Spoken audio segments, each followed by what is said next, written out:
பழமொழியே இருக்குது, கொளுத்தவனுக்கு கொல்லக்கூடு அப்படின்னு. அதனால் நம்ம கொள்ளில் வந்து நிறைய மருத்துவ குணம் இருக்குப்பா. அதை வந்து நம்ம வந்து ரொம்ப யூஸ் பண்ணுறதில்ல. இப்போ இந்த கொள்ளுலப்பா உங்களுக்கு உடம்புல உள்ள தேவையில்லாத கொழுப்புகள் இருக்கு இல்லையா, அதை வந்து உங்களுக்கு சீக்கிரமாக உங்களுக்கு கரைச்சிரும். இன்னைக்கு உங்களுக்கு கொள்ளு பொடி செஞ்சு காட்டுறேன்ப்பா. இப்போப்பா கேஸ் ஆன் பண்ணியிருக்கேன். ஒரு இரும்பு கடாய் வச்சுருக்கேன். கொஞ்சம் சூடாகட்டும். இப்போ கடாய் நல்லா சூடாயிருச்சுப்பா. இப்போ நான் 2 கப்பு கொள்ளு இருக்குது. இந்த அளவு வந்து உங்களுக்கு 1/4 கிலோப்பா. இந்த 1/4 கிலோக்குள்ளே நான் போட்டுக்கிறேன். இப்போ அடுப்பை வந்து நம்ம மீடியத்தில் வச்சுக்கிடுவோம். மீடியத்தில் வச்சு நம்ம உள்ளே வறுக்கணும்ப்பா. இப்போ கொஞ்சம் ப்ரௌன் கலரில் வந்துக்கிட்டு இருக்குப்பா. இந்த இப்படி ஒயிட்டாக தெரியக்கூடாது. எல்லாமே நான் வறுத்துருச்சுன்னா எல்லாமே ப்ரௌன் கலரில் வரணும். இப்போப்பா நமக்குள்ள வறுத்து முடிச்சாச்சு. இப்போ நல்லா எல்லாமே ப்ரௌனாக வந்துருச்சு. இதுக்கு மேலே வச்சுருந்தோம்னா கருகி போயிடும்.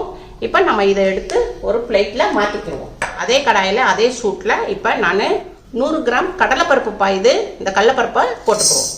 இதையும் நம்ம மீடியத்தில் வச்சு பொன்னிறமாக நல்லா வறுத்து எடுத்துக்கிடுவோம். ஒரு 5 நிமிஷம் நம்ம கடலைப்பருப்பை வறுத்துருக்கோம்ப்பா.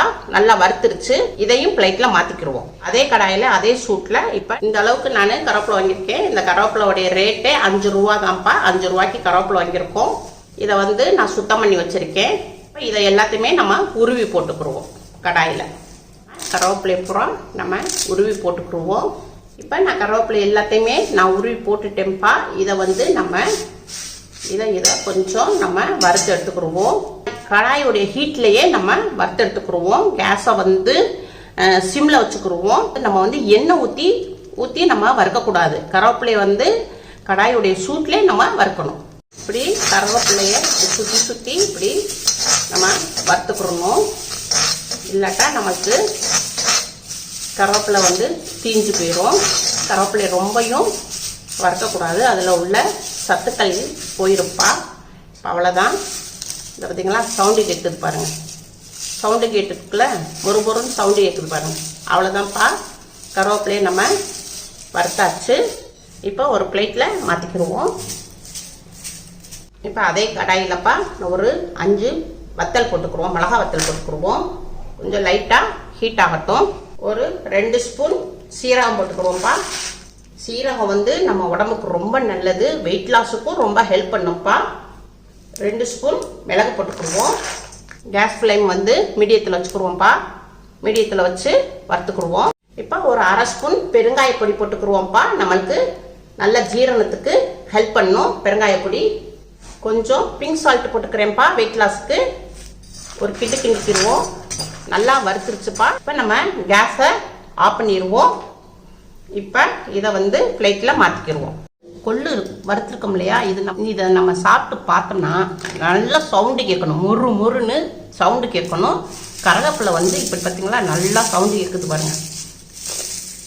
இப்படி சவுண்டு கேட்டுச்சுன்னா நல்லா கருவேப்பிலை வந்து நல்லா நம்ம வறுத்துருக்கோன்னு அர்த்தம். இப்போ நல்லா ஆறிடுச்சுப்பா. இதை வந்து நம்ம ஒரு மிக்ஸி ஜார் எடுத்துக்குவோம். மிக்ஸி ஜாரில் இதை கொட்டிக்கிடுவோம். மூடி போட்டு உங்களுக்கு மிக்சியில் அடித்து கொண்டு வரேன். இப்போ நம்ம பொடியை அரைச்சாச்சு. பாருங்கப்பா எப்படி இருக்குன்னு. நம்ம கொள்ளும் கருவேப்பிலையும் நம்ம சேர்த்தனால நல்லா பசேன்னு இருக்கு. இதை வந்து நம்ம ரொம்பையும் நைஸாக அரைக்கக்கூடாது. நார்மலாக கொஞ்சம் பரபரன்னு லைட்டாக, ரொம்ப நைஸாக மாவு மாதிரி அரைக்கக்கூடாது. இப்படி இருக்கணும். இது மாதிரி இருந்துச்சுன்னா உங்களுக்கு கரெக்டானது. இப்போ இதை வந்து ஒரு பவுலில் மாற்றிக்கிடுவோம். மிக்சியில் இருந்து இருந்தனால கொஞ்சம் சூடாக இருக்குது. இப்போ இதை வந்து நல்லா கொஞ்சம் ஆற விட்டுக்குருவோம். இப்போப்பா நம்ம இந்த பொடியில் காய் சூப்பு இருக்கு இல்லையா, காய் சூப்பில் நம்ம இந்த பொடியை போட்டுக்கலாம். அப்புறம் நம்ம டெய்லி தோசை மாவில் நம்ம இந்த பொடியையும் நம்ம போட்டு நம்ம தோசை சுட்டு சாப்பிட்டுக்கலாம். சுட சோறு செஞ்சுருப்போம்லப்பா, அதில் நம்ம 2 ஸ்பூன் போட்டு இதை நம்ம சாப்பிட்டுக்கலாம். கொள்ளும் கருவேப்பிலையும் சேர்ந்து சாப்பிடும் விதம்ப்பா நம்ம உடல் எடை வந்து அதிவேகமாக குறையும்ப்பா. இப்போப்பா நல்லா ஆறிடுச்சு. இப்போ வந்து நம்ம இதை வந்து 1 மாதத்துக்குனாலும் ஒரு 1.5 மாதத்துக்குனாலும் இதை வந்து அப்படியே ஸ்டோர் பண்ணி வச்சுக்கலாம்ப்பா.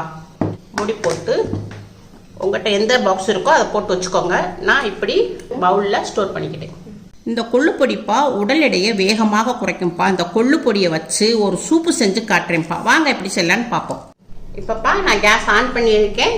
ஒரு கடாய் வச்சுருக்கேன். சட்டி கொஞ்சம் சூடாயிருச்சு. ஒரு 1/4 ஸ்பூனு பட்டர் போட்டுக்குருவோம். 2 பல் பூண்டுப்பா பொடியாக நறுக்கிட்டேன், இதையும் போட்டுக்குருவோம். கொஞ்சம் வாசத்துக்கு சீரகம் கொஞ்சம் போட்டுக்குருவோம். இதை கிளறி விட்டுக்குருவோம். இப்போ கொஞ்சோண்டு பட்டாணி எடுத்துருக்கேன்ப்பா, பச்சை பட்டாணி போட்டுக்குருவோம். ஒரு வதக்கிக்கிடுவோம். இப்போ ஒரு மீடியமான கேரட் எடுத்துருக்கேன்ப்பா, அதை இதில் போட்டுக்குருவோம்.